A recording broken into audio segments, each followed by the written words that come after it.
Going live. Do it live! Happening! It's happening! Oh my god! Alright. Hey, welcome to another episode of the Accidental Survivors. This is Fraser.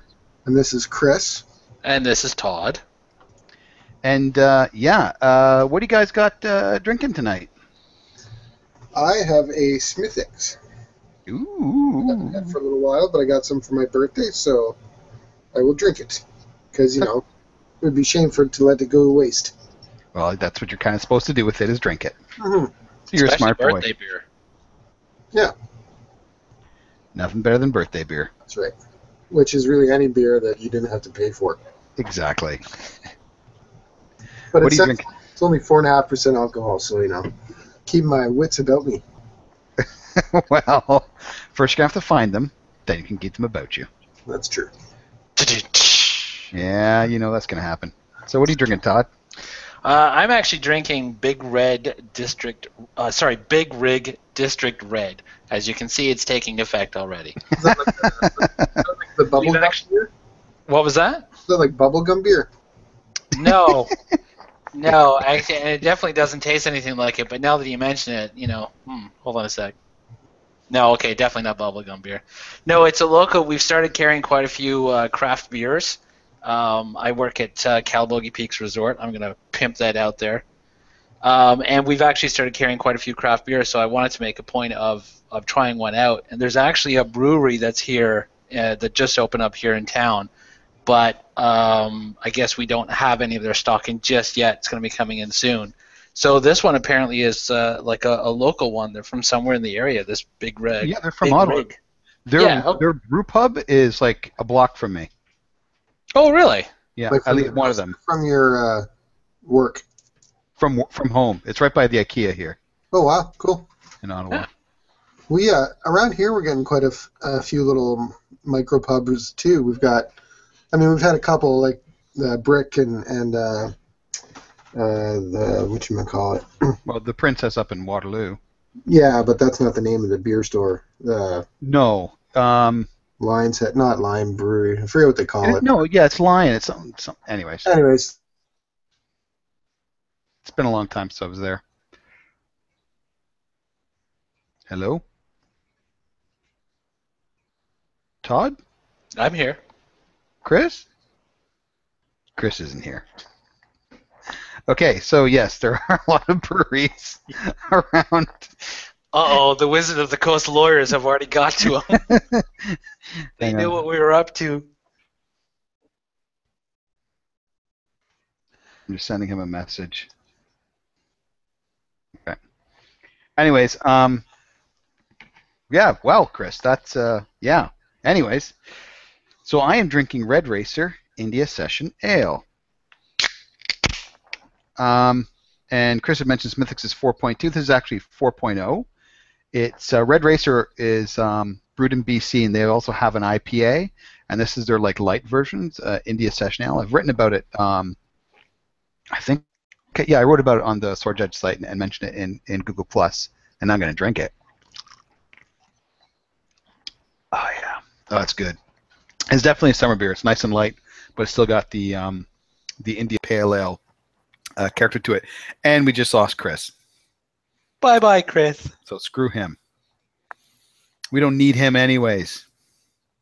All we need are Courtney Solomon. I hope he didn't pass out trying to remember that store. Well, we're here, and we have opinions, and we're going to air those opinions. Yes. Oh, are we ever?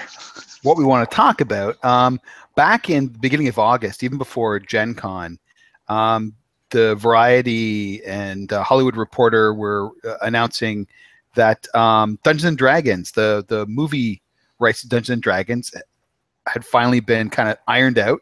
And so Warner Brothers, Hasbro, and the unfortunate Sweet Pea Entertainment are all joined together to create a new Dungeons & Dragons movie. And the reason that I am sad that Sweet Pea Entertainment is involved in this is because that is the production company of Courtney Solomon, who sucks ass. Todd, who is Courtney Solomon? Courtney Solomon, as you mentioned, is an ass sucker. No, he's. I know. I did a little kind of research into him a couple of days ago, looking into this. He's actually still been working quite actively as a producer, and he's still directed a couple of movies. I remember there was one. It was A Haunting in Connecticut, I believe it was called, which actually had like Mia Farrow and Donald Sutherland. And that was another one of those movies where you stop watching it a half hour in. He just did one recently that was like a car chase, like Furious 7 knockoff that had Ethan Hawke in it. And once again, stopped watching it after about a half hour. So he's somebody. But you know what? Like, I think before we get started, there is one thing that I do want to say is that as much as I personally, and I know you definitely, are not a fan of his actual work, I do have to admit that he is very ambitious, and I do have respect and admiration for that ambition. Like, he is someone who pushed and pushed and pushed and got Joel Silver, who hasn't really been all that big, but I mean, like in the 80s and 90s, I mean, this is the guy behind the Lethal Weapon movies, behind the Matrix trilogy.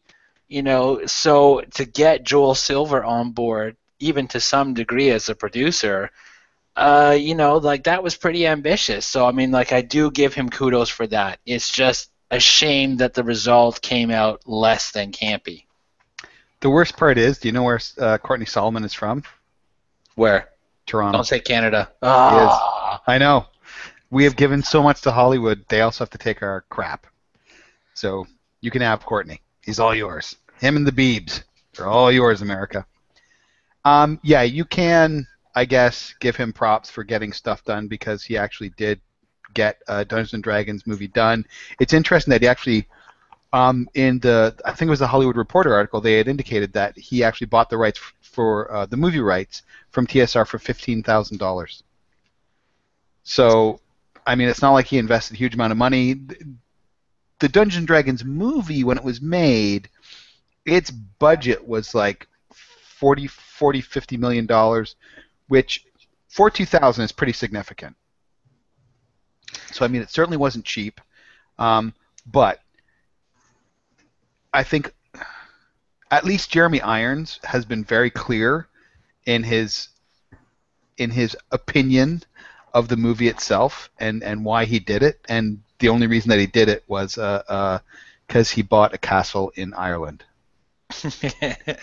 Now, I respect that, man, because you're right. And also, okay, like if we want to get into the Dungeons & Dragons movie, which I thought was a piece of crap and really had nothing, I mean, there were a lot of very facile links to Dungeons & Dragons, but not the core importance of Dungeons & Dragons, which I think we want to talk about at some point. But, I mean, it's just such a bad movie, and Jeremy Irons seems to be having a lot of fun in it. As much as I hate that movie, he is just chewing up that scenery like, oh, it looks like he's having a blast playing a bad guy. Well, and that's just it. Playing the villain in movies. I mean, it wasn't his first time doing so, but I mean, like playing the villains in the movies, and especially in a kind of like in a cheesy fantasy movie, it's always fun because you inherently just get to be campy and let loose with it, and over enunciate and laugh maniacally. It just comes with the territory because you're not the one who's carrying the film, you know. So yeah, you know, it's very rare to see a very poorly played villain in any kind of fantasy movie because I don't know, there hasn't been any kind of, you know, high bar that's ever been set for fantasy villains. And well, again, until Lord of the Rings came out. Because I think Sauron wasn't even there, right? And the Witch King and all that. But Saruman, Christopher Lee's work as Saruman, I think that set the bar as the oily, devious, powerful, like I think he really hit all the notes as a villain, and he was the showcase villain, even though like he's not the prime motivator. He was the showcase villain for, well, at least, you know, Fellowship and Two Towers. Yeah, that's true. I mean, but he was also somebody who read the books every single year, could actually speak Elvish. You know, he, in a sense, was almost a Tolkien scholar. So, I mean, and also the fact that it's Christopher Lee. I mean, like, this is someone who actually made Hammer horror films serious in its own way. So, I mean, I think Christopher Lee, you could have cast him to play a blade of grass, and he would have been magnificent in it. Which is true, but then you also have to remember that Jeremy Irons is an award-winning actor. Like, he has some serious powerhouse chops. But when you get into, like, unfortunately, when you've got Courtney Solomon directing, when you're in a movie like Dungeons and Dragons, yeah, you just don't give a shit. So I think it's kind of like the like Michael Caine, and Christopher Lee is the same way. In a lot of the Hammer horror movies, he's not chewing the scenery in the way that Jeremy Irons was in Dungeons and Dragons, but he was basically playing Dracula or the Mummy and stuff like that, so it doesn't go with the role.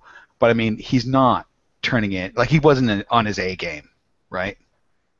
No, Jeremy Irons, though, I find is a lot like Ben Kingsley, is that it's really kind of hit or miss. They're both Academy Award winning, multiple award winning actors, yet, you know, Ben Kingsley, Prince of Persia, you know, and there are a few other movies here or there. So every once in a while he can be really good, but I find for the most part, no, he's kind of the Nicolas Cage of, Academy Award-winning villainous actors. That's how I look at him. I think that what this points to is the value of a good director, because a good director is going to use Ben Kingsley to his highest potential, and a bad director is going to let Ben Kingsley do whatever he wants. And Ben Kingsley is a great actor, but I think all actors do need good directors. Like, there are some that are pretty good on their own, and you can just let them do whatever they want, and they're going to give you something good. But I think a lot of actors, I mean, look at Phantom Menace, right? Like Liam Neeson and Ewan McGregor and Natalie Portman. I mean, they're not on their A game in that movie, right? And they're all good actors. And I think the blame can squarely be placed on the director in that case. Yeah, true. I would definitely have to agree with that, because there's only so much you can do with, faster, stronger, or whatever his two directions are that he gives in every single take. Exactly. But yeah, so we're kind of drifting off away from fantasy movies, but yeah, so Dungeons and Dragons. By the way, Chris, are you with us, or are you just like appearing? Okay, so if you're talking, we can't hear you, but it's nice to see your little icon there. Oh, and he's gone. Okay, good. That was a nice little visit. But so Dungeons and Dragons. Okay, so why? I'm going to start out why I think the Dungeons and Dragons movie failed, along with really poor writing, really bad directing, a poor choice in the lead. I think was that it really ignored what is foundational in Dungeons and Dragons. And I think some of the things for myself that are foundational in Dungeons and Dragons is that it's a group, it's not an individual, and that the group is made up of specialists with a niche, and that to me, and I mean, it's in a fantasy realm, and now the roles of fighter, thief, magic user, cleric, like, these are iconic. I also think like druid and ranger and paladin are important, but I don't think they're as iconic as the main four. I mean, I had a long discussion at Gen Con where we went on talking about what we thought was really important, but to me, that's really where the first Dungeons and Dragons movie fell down. I mean, along with all the writing and everything else, is that it tried to make it a lone hero's story, which that's not Dungeons and Dragons. I mean, that's fine for fantasy, but that's not, to me, that's not Dungeons and Dragons. Yeah, agreed. I mean, like, they had the party, but they were so supporting characters. Like, there's the part where Ridley, that they show up to the entrance to the cave, and there's the four of them. You see, there's Ridley, and there's the mage, and Marlon Wayans, and the dwarf. Okay. Mm-hmm. And then all of a sudden, who's the only one that can go in? Ridley, because all of a sudden there's a force field, and then the blue-lipped wizard shows up and everything else like that. So yeah, like they had the foundation, everything that was in there, And I agree. That's very much as far as making a Dungeons and Dragons movie, it failed. All it simply did was to take the D&D brand as an excuse to make a fantasy movie, which is ironic because of the fact that Courtney Solomon is, a D&D fan. He grew up playing it and stuff like that. I sometimes wonder if it was a concession that needed to be made to make a movie because it was his first film, and because you do have somebody like Joel Silver, who obviously is very experienced, in making movies and what it takes to make a movie, quote unquote, and everything like that. So I've often wondered, like if there is a first draft of the actual script that he wrote, just, what secessions had to be made in order to get the movie produced. So interestingly enough, I mean, he's not listed as a writer. Oh, really? No. He's not listed as a writer. He's listed as the director. Now, Joel Silver is an executive producer, and all that means is that he put money into it, or he put him in connection with people. Like Joel Silver wouldn't be very hands-on. There's co-producers, producers. Like the list of producers is actually quite long, at least according to IMDb. The list of producers is actually quite long. Courtney Solomon is one of them because of Sweet Pea.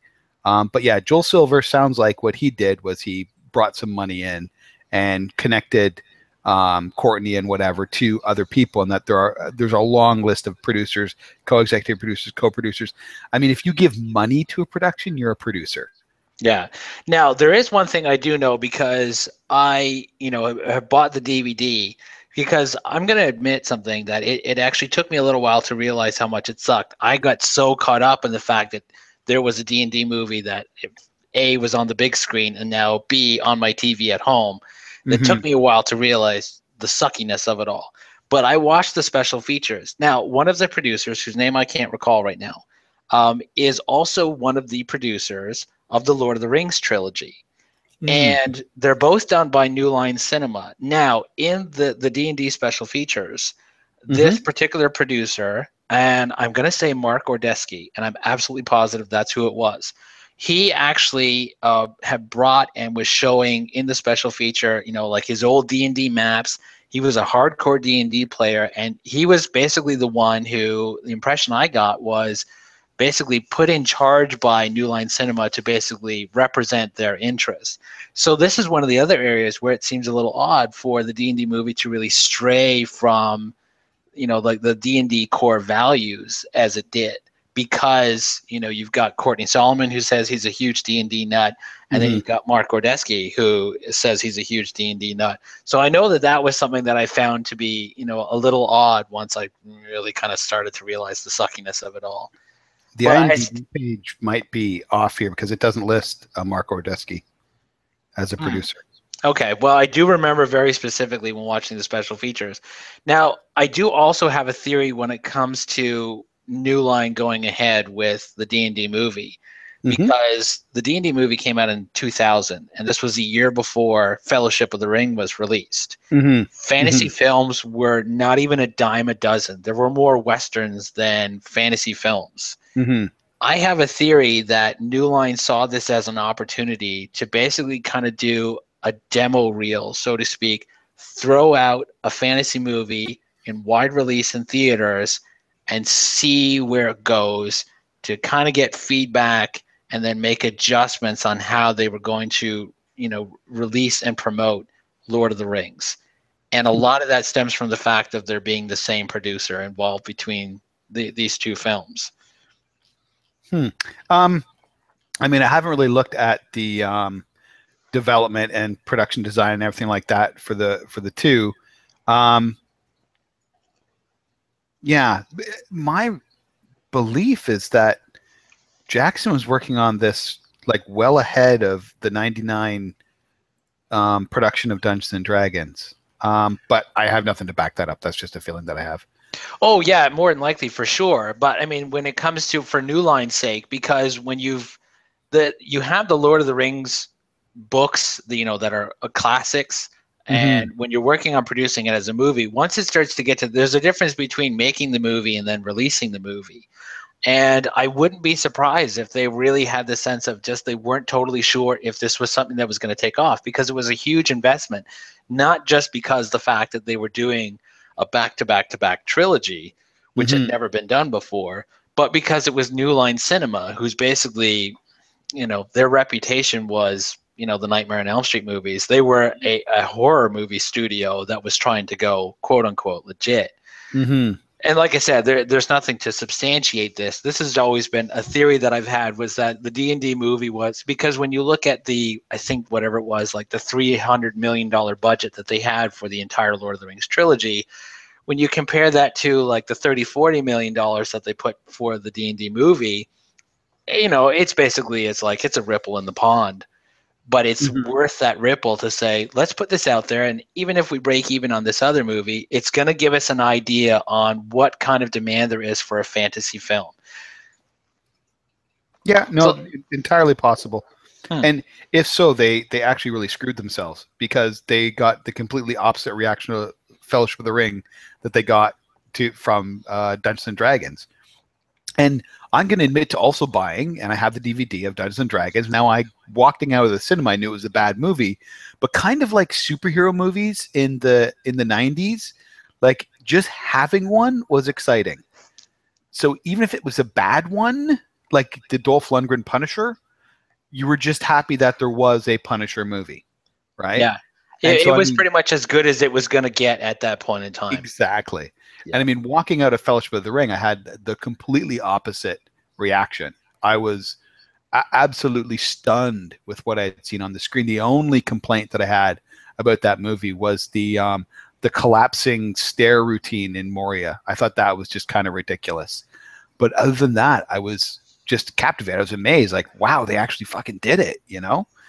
And you look at fantasy films since, and they haven't really been able to capitalize on that. No, and I remember that was the big thing when the Lord of the Rings trilogy came out, and especially too when it pretty much swept the Academy Awards in 2003. I think we all really had this sense of, okay, this is the moment we've been waiting for, a serious, legit chance of a fantasy genre. And it never really happened. There'd be the occasional one here or there, but it never really seemed to take off. And I think it was maybe because people, not just the studio, but people in general saw it more as, a classic book being made into a movie rather than, kind of almost like, the Bible of the fantasy genre, because it very much is. It is the starting point of modern fantasy. But now I have to admit that I think Game of Thrones is actually doing what we were hoping Lord of the Rings was going to do 12 years ago. Because I think it's starting to show not just that you can do popular fantasy, but that you can do mature, that you can do serious fantasy, that it doesn't have to be campy, that there's actual promise that you can do many things with it. I think the only fantasy we really had to look forward to were the Harry Potter films and the eventual young adult spin-offs that came with it.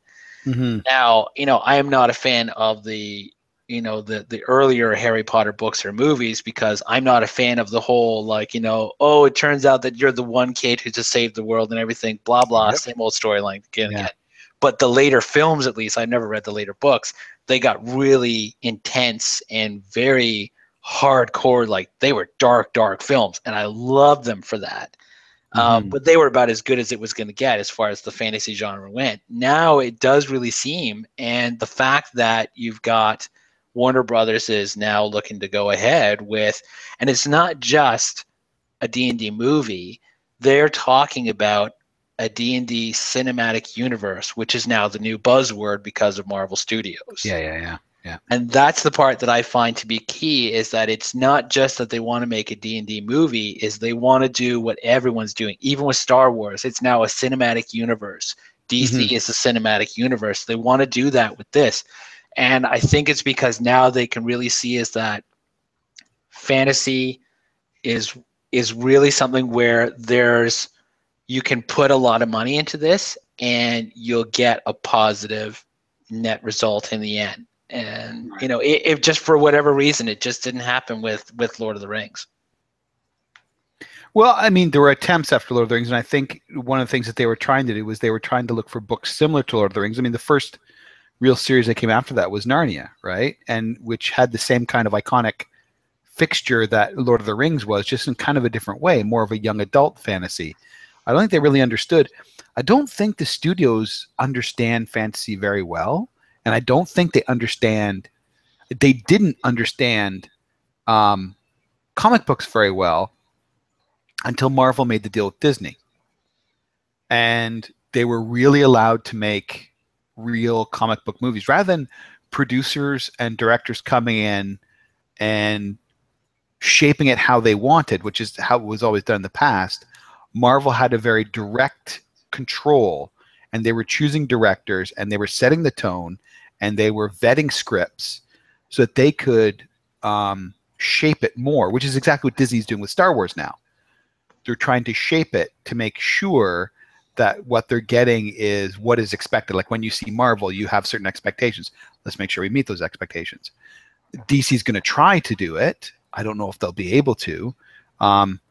So for the D&D movie, the information I have is that they're going to be doing it in the Forgotten Realms.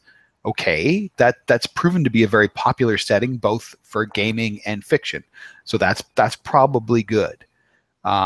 I don't think it really matters what your setting is for Dungeons and Dragons. I'm not a Forgotten Realms guy myself, but to me, there's no difference whether it's Forgotten Realms, Greyhawk, whatever. We at least know that Forgotten Realms sells for fiction. So there's that. How much control Hasbro is going to maintain over this, I honestly don't know. And I don't know if that's a good thing or bad, because Hasbro isn't Disney. Like, Disney knows entertainment. And yeah, they've had their ups and their downs, but in general, they come out winners. Hasbro is a game company. Warner Brothers is also a movie studio, but Warner Brothers is more hit and miss, at least in my mind, than Disney has been.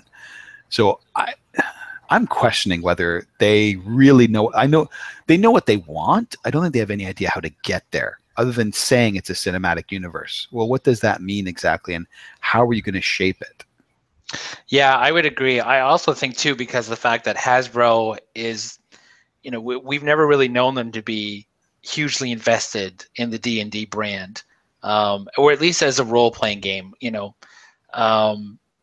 Just over the years, whenever you see Hasbro's, quarterly or annual reports, D&D is there, but ever since 5th edition, when it was actually the #1 bestseller across all of Amazon, that really started to make people, take note. And I'm sure obviously the Hasbro executives did too, to say like, whoa, hold on a sec. This little fella right over here in the corner, the one that we've been ignoring and, sticking down to the basement, they're actually a #1 seller. But so I do have a little bit of concerns about that. I mean, but also too, I have concerns because this is, Hasbro Films have brought us the glorious Transformer movies, and G.I. Joe. So in that particular case, now my wife actually bought me G.I. Joe: The Rise of Cobra the other day. Yeah, and we did end up watching it again because and she bought it because she thought, oh, I thought you actually liked this movie, and it was totally off. But it also had Channing Tatum. So I had a theory that she bought it for herself to watch Channing Tatum while I got to watch, one of my little bullshit movies. But we threw it on and we watched it again. And I've actually watched the first Transformers again since then. And I will admit that while they're not great movies, they did actually hit quite a few nails on the head as far as if these were, the cartoons, not necessarily the toys, but the cartoons brought to life. They did actually hit quite a few things bang on. So I wonder actually, it's possible that they might actually be able to get this right. But at the same time too, yeah, you take the fact that you've got Courtney Solomon, whose track record and how involved he'll actually be, we don't really know for sure. But, his track record already with D&D movies, And then you take a look at Hasbro and their track record with movies, and the fact that really they've never paid attention to the D&D brand before. And it really does kind of feel like I think it's the same reason why people may be a little hesitant, or at least with us, we're a little hesitant about the D&D cinematic universe, because it really feels like everyone's jumping onto a bandwagon. And normally when that happens, when people sign up just to be popular, it's like everyone cheering for the Toronto Blue Jays right now. Oh my God, all of a sudden they're doing really well. I love the Toronto Blue Jays. Really? What was their season, what was their record last year? I don't know. You don't understand what you're getting yourself into, and a lot of times they'll be the first ones to bail ship, like if it doesn't produce $1 billion. Right. So I think that's where I have a lot of concerns on, where it's like, yeah, this is great news. I mean, let's not mistake this, that this is still a good possibility that we could finally get what we were hoping for in 2000. Now, or in 2002 when I realized how sucky it was. So we already kind of mentioned it's got to be a group.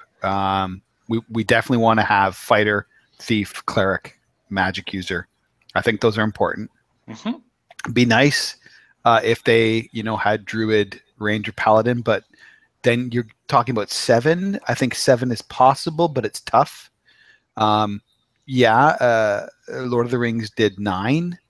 But again, there were some that were more forward than others. So 7. Okay, 7's doable. 4 is definitely doable. 7's definitely doable. We know it's going to be in the Forgotten Realms. What do we need to see to make this, in your mind, a D&D movie? Like, what do they need to be faithful to get you to say, like, irrespective of quality, it can still be a really shitty movie and be like, well, it was faithful to D&D. Like, what do they need to do to be faithful to D&D?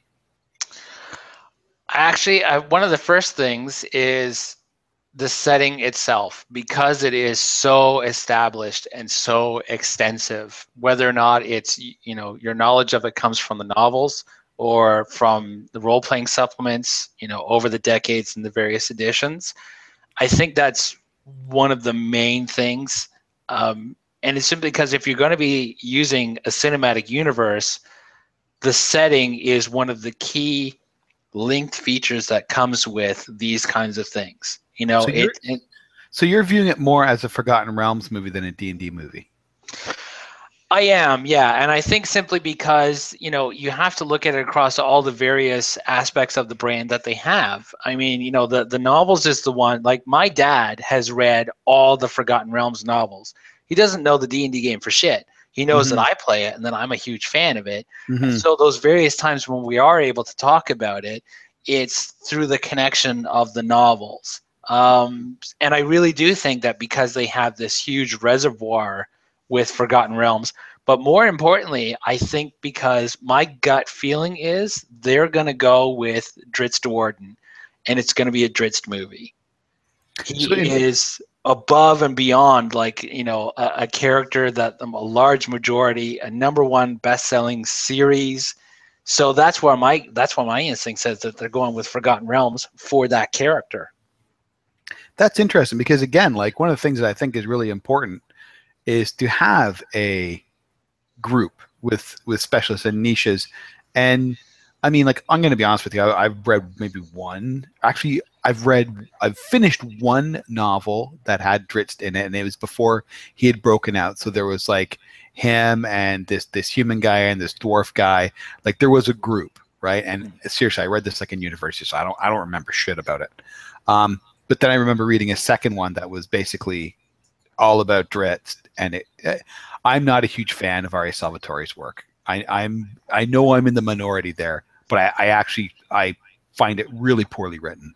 So yeah, I was done with that. I don't care if it's a Forgotten Realms or Greyhawk or Dark Sun or whatever, because those are, to me, those are all D&D. So I mean, I don't have any link to the Forgotten Realms at all. I've played in it, whatever. I don't know it that well.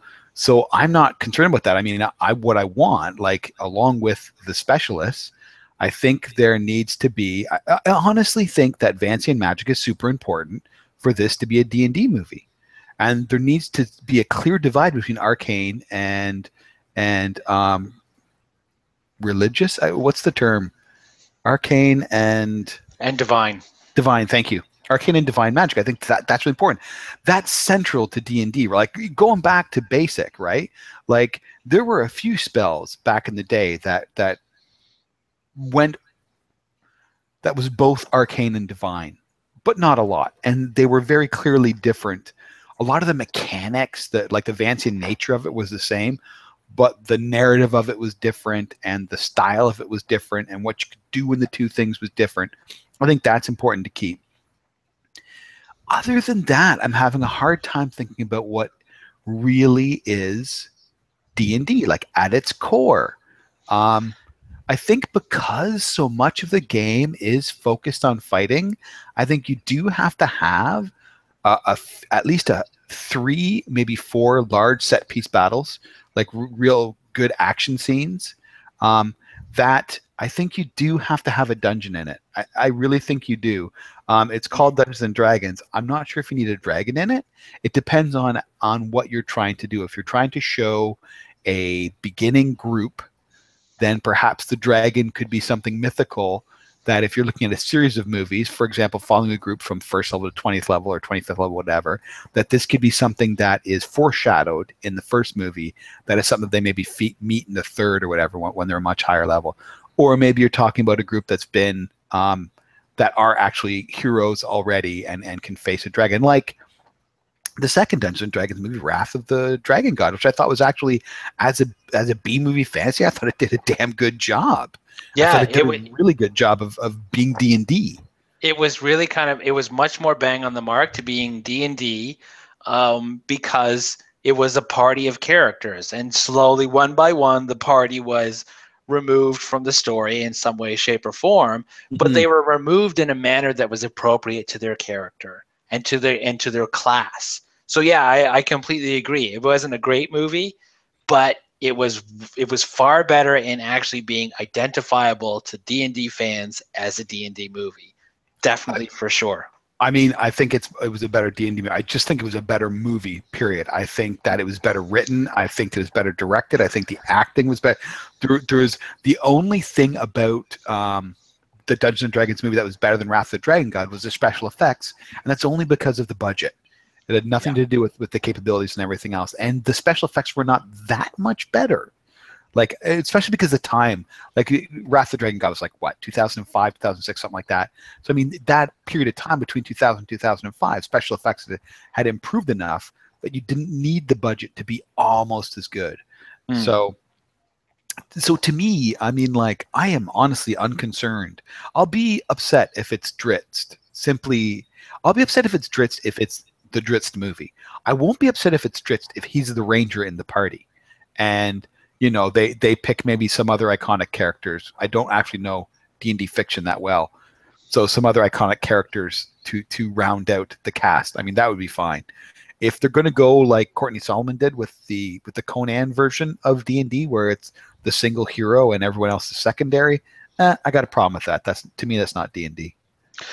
Well, in that particular case, then there is a classic setting that actually specifically has a party of characters, each one representing a different class, different races, and that's Dragonlance. And it's one where there are personal connections between them. There are personal conflicts between the various characters.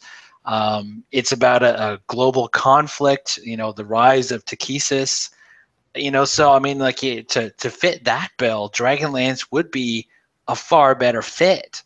I don't think they're necessarily going to go that route, because it really does seem as if like they've come up with an animated film. There's been the comics and graphic novels, and they've done everything else that they can possibly do with it. But I mean, like, Dragonlance in that case would be a far better fit, and especially too if you're going cinematic universe, you have a series of novels. Once again, #1 New York Times bestsellers, that are a trilogy. And I remember that was one of the books that I used to read that trilogy almost every single year. And every single time I remember thinking, when this finally gets made into a movie, this is going to be epic in so many ways. Whether or not this happens in this case, I don't think so. But yeah, that Dragonlance sounds like it would fit the bill of what you and I think a lot of other fans would be hoping for, you know, to fit that requirement. and I'm going to make a lot of enemies here. I hate Dragonlance. I used to read it as well.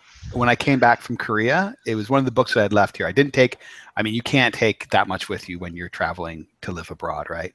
So I didn't have any of my fantasy novels with me.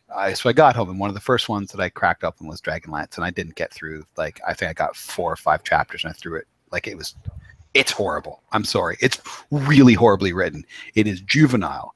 Like, the characters they're caricatures. They're not characters. So, and I also find it extremely clunky. And the problem is, so like I actually just finished reviewing Howard Andrew Jones' newest novel, Beyond the Pool of Stars, which is game tie-in fiction for Pathfinder. And there's a few game tie-in writers that I will read. Howard's definitely one of them. I mean, he writes creator-owned stuff as well, but he's this is his 3rd novel for Pathfinder, and they're all really, really good. And Dave Gross, who also writes for Pathfinder, really, really good stuff. Fantastic sword and sorcery type stuff. They don't read like it's somebody's game, right? Like Dragonlance, the problem with the plotting was it was so obviously following the modules, and there's module design and then there's story design, and those are 2 very different things. And it just, anyways, I am absolutely not a fan of Dragonlance, and I think it would be fine as a movie if you got a really good writer in there and just gave him the basics and allowed him to do what he wanted with it. But then everybody that loves Dragonlance would be so upset that they ruined their novel. So yeah, for me, that's not a good idea. Yeah. Well, and this also brings up what you were mentioning about Venetian magic before too, is that there's only so much that you're going to be able to get in there, you know, of classic D&D or whatever edition of D&D that you play. There's only so much of the game you're going to be able to fit in. I think that, you know, when it comes to that kind of magic is going to require a fair bit of exposition. And if you have to explain magic, you know, like, well, why do you forget spells? And that doesn't make any sense. Because don't forget, this isn't just about making a movie for D&D fans. This is about making a movie for all the above and everyone else who hasn't, you know, played the game or even played any of the video games, computer games, or any of this other kind of stuff. So the sacrifices are going to have to be made. And I think, you know, I think it really comes down to is, you know, like you were asking, what are the absolute core values that will make it a D&D game, or sorry, a D&D movie that we as fans of the game in its various editions can recognize and cheer for. So I think you've got certain things where instead of just how magic works as a whole, I think it's particular spells. Fireball, you got to have a fireball. You got to have a cleric who turns undead. You know, I think just being able to see those, like I remember it with the 2000 D&D movie, I was so psyched to see a beholder on screen because that is clearly, definitively, that's D&D. That's like if you were anyone else, any other screenwriter who went to a studio and said, I got an idea for a monster, and it's basically picture a giant eyeball with various other eyeballs sticking out of it, and you would be fired and you would be replaced, you know, with somebody else quickly who simply says, so Minotaur? Yet there it was on the screen. Now, it was unfortunate that the beholder was treated as nothing more than a guard dog who, you know, got distracted by a piece of steak. Mm-hmm. But there it was nonetheless. And it's kind of like a signature of the game in its simplest form. You know, so for me, I think it's, you know, it's not so much of the magic style, but certain spells that we get to see in, you know, in something that we'll recognize and we'll get psyched up for. I think it's being able to see certain races. For me, I'm a dwarf net. Give me a dwarf. Like, I'm not as much of a fan of the Hobbit trilogy as I was for the Lord of the Rings trilogy, but I loves me the dwarfs. And, you know, just, you know, seeing Erebor in all of its glory in 3 dimensions and everything else like that was just fantastic. It was orgasmic to finally be able to see something like that on the screen. So give me dwarves. Orgasmic? Orgasmic or orgasmic. It was gobblerific. But yeah, so being able to see, you know, like dwarves, being able to see elves who are not 250 pounds, Courtney Solomon, you know, and even too being able to see, you know, gnomes who, you know, don't look like, you know, Christmas gnomes. I think even dark elves, I think maybe in that sense would be something to get, that would really help with it. So I think it really comes down to what are the key things that we need to see as D&D fans, but can still allow for other people to come in. Because I know as someone who's tried to explain how D&D magic works to people coming in to learn the game, telling them that a spell can only be used once because it's so powerful that you actually forget it, to basically say that you're a spellcaster, but with a mild form of Alzheimer's that goes away when you read a book. It's a little hard to sell. Part of the problem is that attempt to explain it. You say, I memorize it and I can use it once. Like, that's all you really need to say.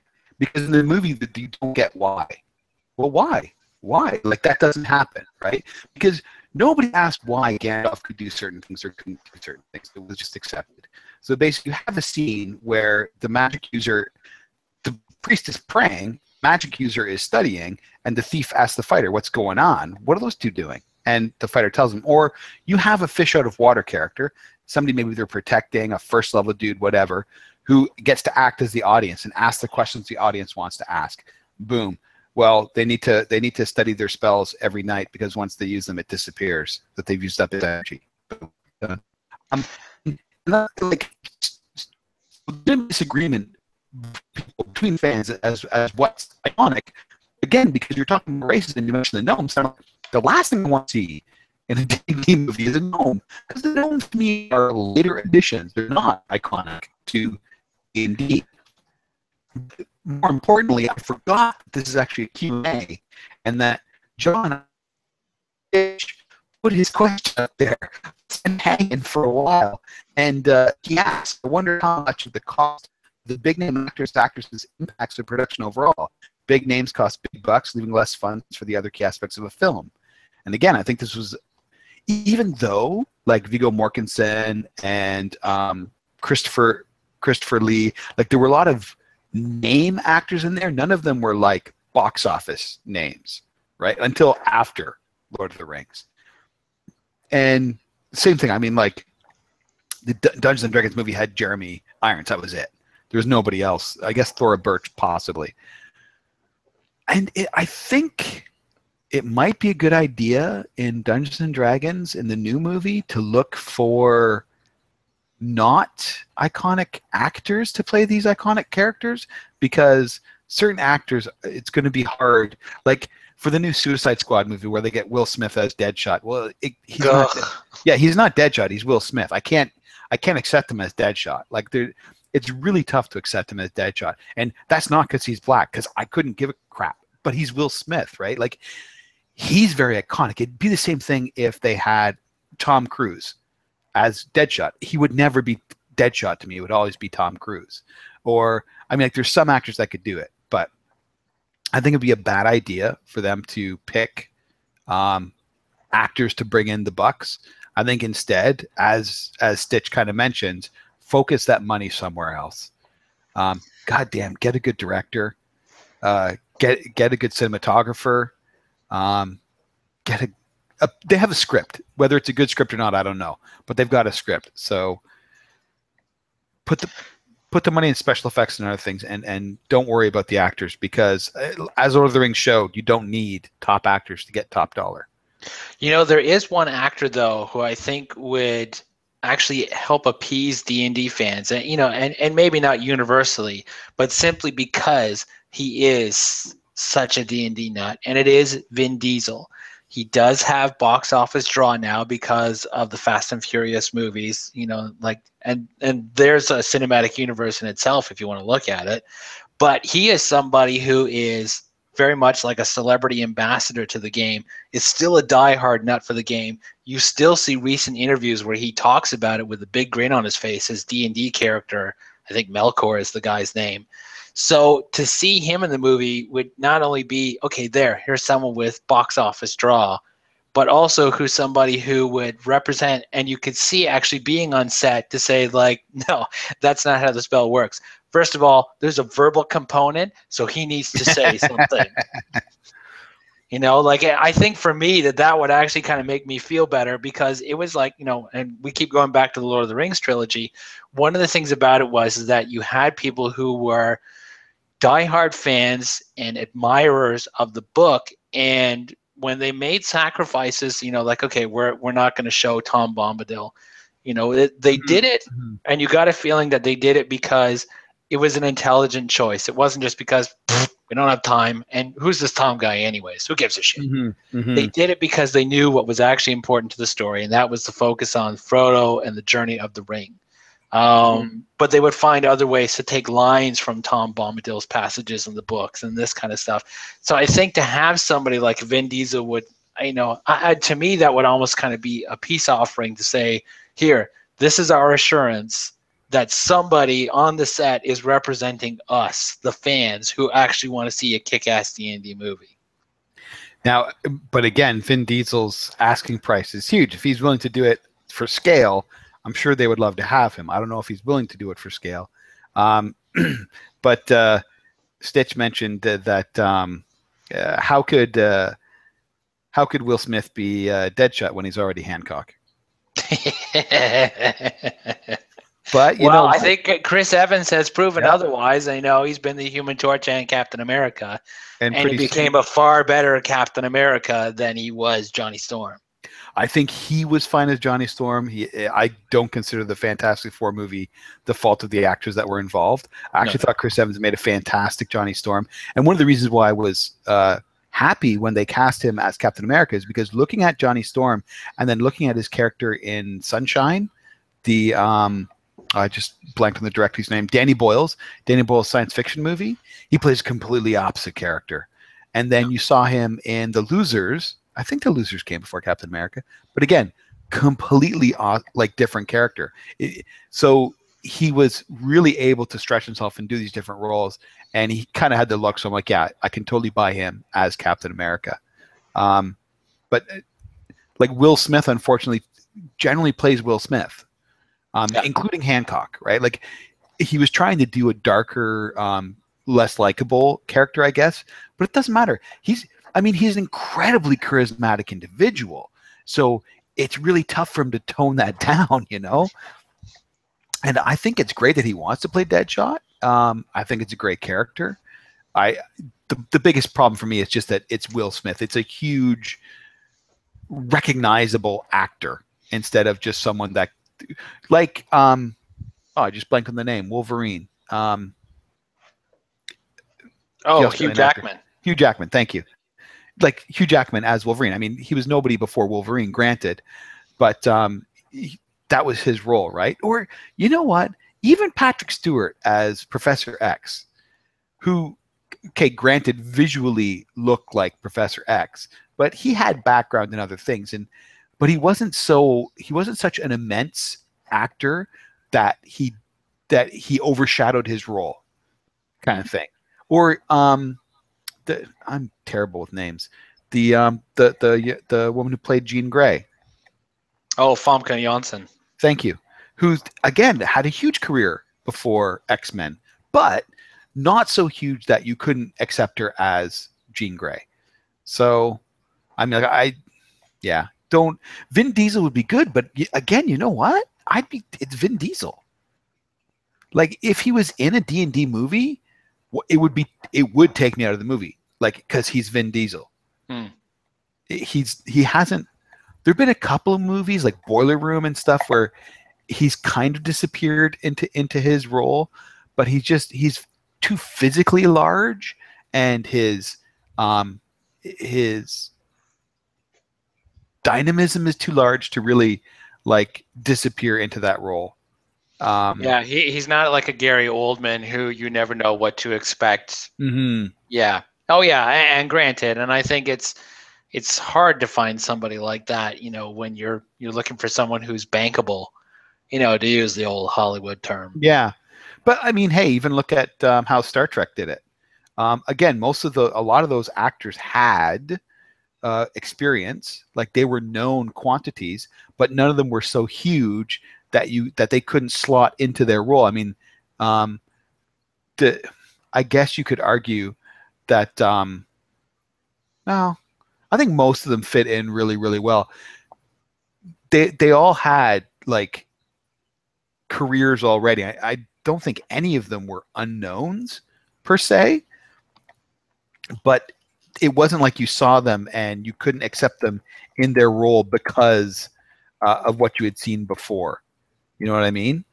Yeah, yeah. I mean, like, I think maybe in the case of John Cho, we'd be like, that's not Sulu, that's Harold. But I mean, really, it didn't take long to shift out of that.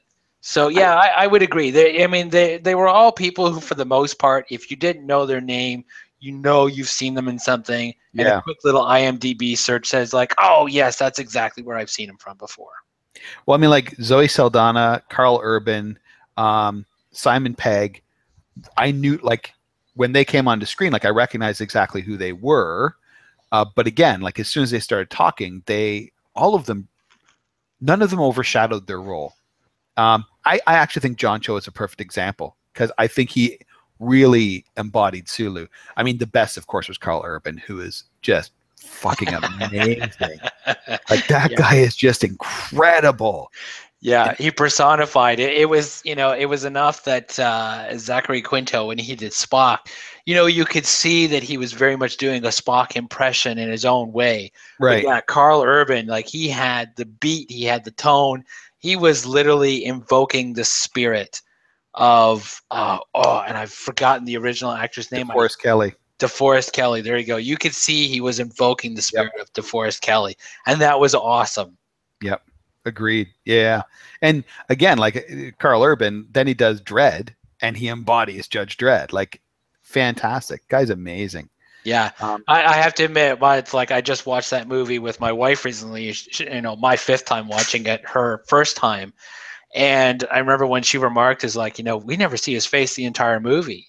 And I said, that's what makes it so accurate to the original material, because Judge Dredd, he is the helmet, he is the mask, and the fact that he's able to carry this character, you know what, actually, let's go for it, since we've just name dropped him. Carl Urban would be a good one. Cast him for the D&D movie. God, yeah. And you've already got us, like signing up.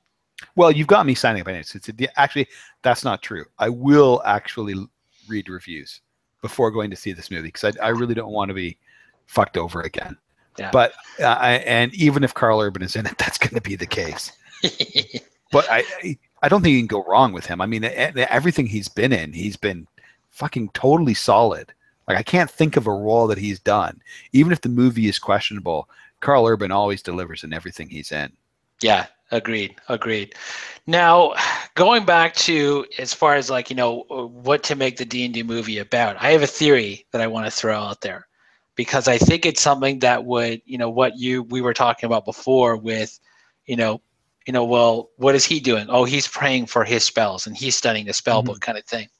That's a lot of exposition. And that's one of those things that can really be abused, in a movie. And as a fan of the 1980s D&D cartoon, if they were to do that, I would be hesitant. But at the same time, too, I'd be totally on board with that because it would be a way to, pay tribute to what I consider to be a classic. I knew the D&D cartoon long before I knew it was a role-playing game. And it took me years afterwards to make the association. It was like, wait a second, this is the same fucking thing that I grew up playing. And now watching the cartoon after the fact, seeing those elements come into play. I think if they were to take the idea, not necessarily to say it has to be Hank the Ranger and Sheila and everyone else like that, but to take that concept of someone from our world coming into the D&D universe, that is a possible way to go and still paying tribute not just to the game, but to something that Hasbro knows how to do, which is take an animated series and turn that into a live-action movie. I wouldn't be surprised if it hasn't been thrown out there. Yeah, the fact they've chosen Forgotten Realms, I think that probably they're not going to do that. I don't think that would be a bad idea. I think that would be a great idea. The duck out of waters the fish out of water is the best way to do this. I mean, just look at Shogun and how you have the outsider character that's being inserted into a different culture. along with the viewer, and that's to learn about the culture, leading the viewer into it. So there's absolutely nothing wrong with that. I think that's a great way of doing that. My biggest concern is that what they're going to do is try to bookend this as a game, as in introduce the players, and they're talking about their characters, and then we go into the game where those characters are acting. And the reason I think that's a bad idea is because, to me, you lose investment in the characters because you know they're fake. Yeah, exactly. Like, it works as a comedy. Yeah, It works exactly. as a comedy, but yeah, if you're trying to do something where you're trying to take the material seriously, yeah, it's a bit of a stretch. I mean, it worked for The Never-Ending Story. That movie, you knew it was a kid reading a story, and that was really what the movie was actually all about. But yeah, I agree. And I think also, too, it's kind of stretching things a little too much. But you mentioned Never-Ending Story. You remember what happened in the Never-Ending Story? He's actually part of it. It's real. Yes. Yeah, that's true, actually. And it has been a while. Yeah. Like that's the crux of it. It's that, I mean, and it changes him, right? Like he changes it and it changes him. So I agree. Like, I agree that that's, and again, that's a children's movie. It's done in Princess Bride. That's lighthearted. If what you want is a dark, serious movie, I think it's a mistake. If what you want is a lighthearted romp, number one, I think that would be a really bad idea for a D&D movie. D&D doesn't really lend itself. D&D lends itself to absurdist humor, yes, at the table. I don't think you want to put that in a movie. And I don't think what you want to do is try to make another Princess Bride, because you're not going to do it. It's not going to happen. Don't even try. Yeah, true. That's true. So I mean, we're so what are we looking at here? So we're basically looking at, in order for this to be something that we would, literally jump through hoops, play hooky from work to go see on opening day, what are we talking about here? So for me, well, if we're looking at, I'm not saying I'm going to jump through hoops or anything. For it to be faithful to D&D for me, it's very simple. You need a group of specialists with niche protection, and there may be a lead, but it's a very, very slight lead, and it should be relatively equal among all the characters, and they each need a chance to shine. They each need the spotlight, something specific linked to their specialty. Everything else I'm okay with. I think Vancian magic would be a good idea, but I'm not tied to it. I think that elves and dwarves are important. Actually, elves and dwarves are kind of necessary. They're there in the original. It can't be D&D without it. That being said, it can't really be D&D without Vancian magic. For me, what you really need is a group of specialists with their niches. Yeah, I think the one thing for me that would really get me excited about going to see this, I mean, I always wait until I see a trailer anyways, and I'm almost like I'm at 95%. If I see a trailer and I'm excited by the trailer, I end up enjoying the movie thoroughly. So that's going to be the deciding factor for me. But I think one of the other things let's not bear in mind too is who is the antagonist going to be, and what are they going to be fighting for? I think it depends on their use of an artifact. Like let's just say the Hand of Vecna. If that becomes like the focal point of the movie, that they're there, they have to, retrieve the Hand of Vecna, or if it's going to be going into the Temple of Elemental Evil, I think if they're going to use a very iconic dungeon or an iconic artifact, I think that's going to be something for me that's going to really register and really give me hope that what they're doing is going to be something to live to my expectations. Because otherwise, like one of the main failings with the original D&D movie was that it was a world that someone else made up. It was a completely different setting. It wasn't familiar. And, I think if you see something because, artifacts and these iconic dungeons or various locations, which is something that Forgotten Realms is rife with, like let's just look at the Underdark alone, is that they come with a story all to themselves. and they have these various connections to these evil figures, whether or not you're looking at Orcus or, various, evil spellcasters or whatever you want to look at. But there are certain things that are iconic that when we hear the name, we instantly think of our experiences getting down there. And just something about it where it creates a story automatically. I think that's the one thing for me, is that what are they fighting for? Who's the antagonist? It's one way or the other, whether or not it's a dungeon, artifact, or any of this kind of stuff. I think that's the main thing for me. Everything else I think is almost kind of a given. Yeah, having an elf and a dwarf in there, and obviously there's going to be some humans. There will be a fighter. There will definitely be a thief. There will definitely be a spellcaster of some kind. A cleric, that would be cool. I highly doubt it's going to happen. But I think that's the one thing where if they come along and they say, we must retrieve, like the amulet of Forsaken Glory, click, I will turn off the TV. I will, stop watching the trailer, and I will probably wait until it comes out for free on the movie network. Mm-hmm. Yeah, absolutely. Well, we've been talking about this for over an hour now, so... I think we knew that we would be going long on this particular episode. Yeah, and I mean, we could continue, but you have a family to get home to. I have a bed to get into. But so, final thoughts. I honestly don't have a lot of hope, but I'm almost positive I will end up buying the DVD. I have the DVD of Dungeons and Dragons. I have DVD of Wrath of the Dragon God.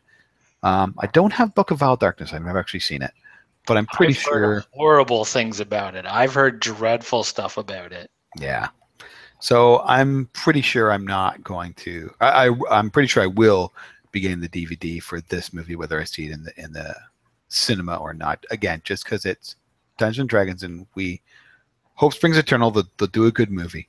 Last thoughts, Todd?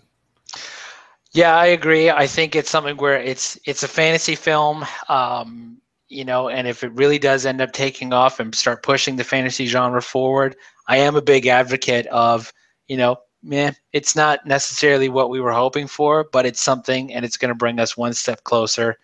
So I think that this is progress, that they're actually looking at the D&D brand and using the term cinematic universe and willing to throw, a large amount of money into something like this, even if it doesn't pan out and it doesn't become the modern classic that we're actually hoping for. Hopefully it will be the stepping stone to get us one bit closer to what we've always wanted. Mm-hmm. Even if we never see it until we're on our deathbed. All right, cool. Well, good night from Fraser. Good night from Todd. And fingers crossed that we'll see something cool sometime in the future. Good night. Good night. All right, dude. Sweet. Late night for you at work. Yeah, that's true. But that's okay.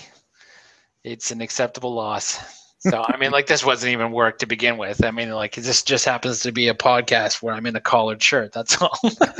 I just got really dressed up for this podcast. So, do you drive home or do you walk home, or? Oh, I drive. It's like a 15-minute drive, actually. Oh, okay. Oh, yeah. It's not that far from where I live now. Cool. Well, Hopefully you don't blow over. Nah. Nah, should be good. Should be all good. Right. I'm definitely going to go take a piss because I've been holding that in for about the last 45 minutes. All right. We'll talk to you again soon. All right. Thanks, man.